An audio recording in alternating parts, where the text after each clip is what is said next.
सबै नै है यो दमकलहरू अब यतिखेरै घरहरूमा कसैको आगोहरू लाग्यो भने बिजोग हुने रहेछ नि। अनि दमकलै त हुँदैन यसरी सरकारी सम्पत्ति ड्याङ ड्याङ।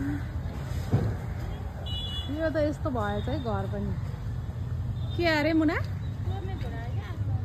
चोर्ने आगो लाउने सबै भयो नि। अब यत्रो क्षति नै हो नि त। अब यो क्षति भन्दा पनि अब आवश्यकता परेको खण्डमा चाहिँ छैन क्या। अब यतिखेरै तत्काल आगो लाग्यो कसैकोमा भने होइन। त्यो दमकलै त छैन केले गरेर निभाउँछ। अनि मान्छेकै घर सकिन्छ।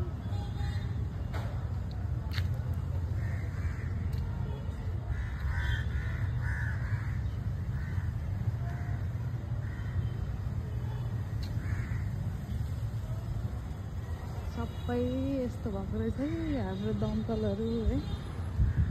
कति पर्छ ल ठिकै छ दमकलको चाहिँ।